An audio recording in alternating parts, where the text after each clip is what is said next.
এই সরকার একটা নির্বাচিত সরকার। আপনারা ভাববেন না যে এই সরকার একটা আওয়ামী লীগের মতো রাতের অন্ধকারের ভোটের সরকার, কিন্তু না। এই সরকার কিন্তু কোটি লোকের ভোটে নির্বাচিত সরকার।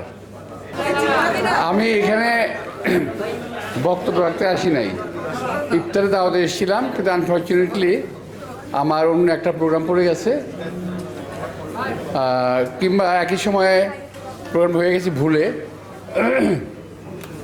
এই জন্য চলে যেতে হবে। আমি আপনাদের সবাইকে অত্যন্ত আন্তরিকভাবে শুভেচ্ছা জানাচ্ছি, ধন্যবাদ জানাচ্ছি। আপনারা বিগত নির্বাচনের সময় অনেক কঠিন পরিশ্রম করে কাজ করেছেন, অনেক ঘাত প্রতিঘাত হয়েছেন, এবং এখনও জনগণের সামনে আপনাদের ছোট্ট প্রচেষ্টার মাধ্যমে এই দেশের জনগণের আল-হিরা গ্লোবাল এডুকেশন ফাউন্ডেশন ওস্তাদ মাওলানা জাফর আহমদ মজুমদার কর্তৃক পরিচালিত আল-হিরা কিডস হ্যাভেন, জামিয়াতুল হিরা আল ইসলামিয়া এবং আল-হিরা ইসলামিয়া দাখিল মাদ্রাসা, হিপস বিভাগ ও মাদানী নিসাবে ভর্তি চলছে। সমস্যাগুলো তুলে ধরার চেষ্টা করছেন, এবং খুব ছোট ছোট বিষয় যেগুলো নাকি সাধারণ মানুষের নজরে আসে না, বড় ক্যামেরার নজরে পড়ে না, আপনার ছোটো ক্যামেরার নজরে পড়ে যায়। এটা বিশেষ করে আপনাদের সোশ্যাল মিডিয়ায় এগুলো আমরা খুব বেশি রকম লক্ষ্য করি।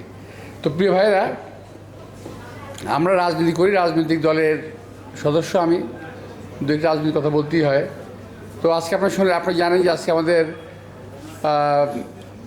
এই সরকারের অনেক কাজের মধ্যে আজকে প্রথম যে কাজটা উদ্বোধন হলো, সরকারের 1 মাসে পূর্ণ হয়নি, এর মধ্যে যে আজকে ফ্যামিলি কার্ড বিতরণ হয়েছে, আপনারা শুনেছেন, অনেকে দেখেছেনও। এটা আমি মনে করি সরকারের একটা ভালো কাজের, কিংবা আমাদের যে 31 অঙ্গীকার ছিল সেটা একটা প্রথম অন্যান্য দফাগুলোকে পরিপালন করার প্রথম পদক্ষেপ আজকে আমাদের প্রধানমন্ত্রী নিয়েছেন।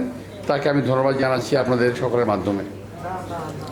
এরপর আসবে কৃষক কার্ড সহ আর অনেক কিছু আসবে, কিন্তু এরই মধ্যে বহু লোক বহুভাবে সমালোচনা করছে এই সরকারের। ভাবতে এরকম যে এই সরকার 1000 বছর ক্ষমতায় আছে, সরকার ক্ষমতায় আছে মাত্র কয়েকটা দিন। 17 বছর ছিল অন্য একটা দল, এটা ভুলে গেলে চলবে না। তো অনেকেই ভাবেন যে এই সরকারের বোধহয় 17 বছরের সরকার, বোধহয় 17 বছর সরকার। আসলে তো তা নয়। আপনাদের বুঝতে হবে, আপনারা সংবাদের পত্রের মাধ্যমে, আপনাদের মিডিয়ার মাধ্যমে তুলে ধরেন এই সরকার 1 মাস এখনও পর্যন্ত 1 মাস পূর্ণ করে নাই। 1 মাসের সরকার। 17 বছর বাংলাদেশে মানুষ যেভাবে কষ্ট করেছে, একইভাবে আমরাও কষ্ট করেছি।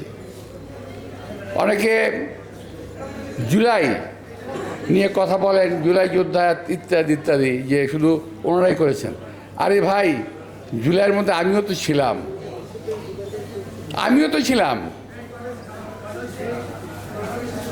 আমরা কথাটা বলি না।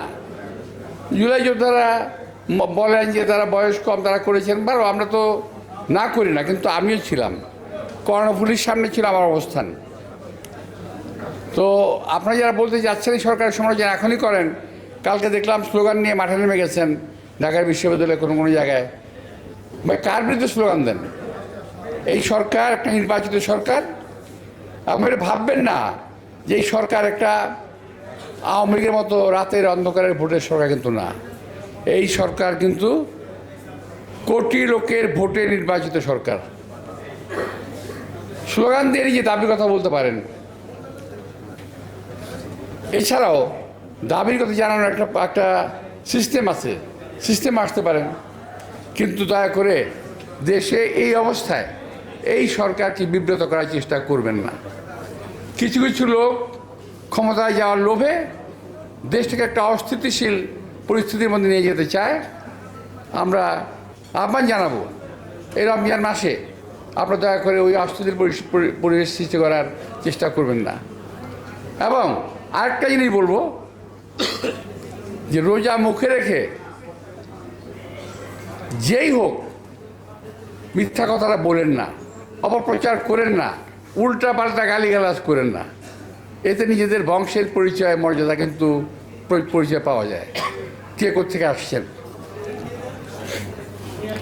আপনাদের একজনের বাবা হলো জামাতের রোকন, মা জামাতের রোকন, নিজের মাথার মধ্যে টুপি, তারপরে দাঁড়িয়ে আছে, অর্থাৎ সুন্নতের সমস্ত কিছুর উপকরণ শরীরে রেখে যখন একটা মানুষ রোজা মুখে রেখে গালিগালাজ করে, তার রোজা কি থাকে? তো ভাই, আমি শুধু প্রতিবাদ করি, কথা আমি বলে গেলাম কেন জানেন, অনেকগুলো মিডিয়া তো প্রতিবাদটা করে গেলাম। তবে আমরা রোজা মুখে রেখে গালিগালাজও করি না, মিথ্যা কথা বলি না, একজন মানুষের বিরুদ্ধে অপবাদ দিয়ে নিজেকে প্রতিষ্ঠিত করার চেষ্টা কখনো করি নাই। আমার রাজনৈতিক কেরিয়ার 1 বছরের না, বহু দিনের। তোমাদের অনেকের জন্ম হয় নাই, বাপ মায়েরও বিয়ে হয় নাই। সুতরাং এই কেরিয়ারকে টোকা দিয়ে ফেলে দেওয়ার চেষ্টা করো না, নিজেদের কেরিয়ারকে বিল্ড আপ করো, সত্যি কথা বলে, মিথ্যা কথা বলে, অপবাদ দিয়ে এই রোজার মাসে মানুষকে খারাপ করার চেষ্টা করো না।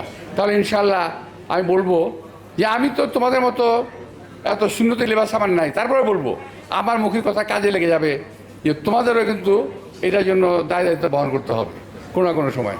তোমাদের সবাইকে আজকে আমাকে আমন্ত্রণ জানিয়েছি তোমাদের, তো সবাইকে আন্তরিকভাবে এবং মেহমান যারা আছেন সবাইকে আমি ধন্যবাদ জানিয়ে এবং ক্ষমা প্রার্থনা করে আমার অন্য একটা প্রোগ্রামে যাচ্ছি। সবাইকে ধন্যবাদ। আসসালামু আলাইকুম।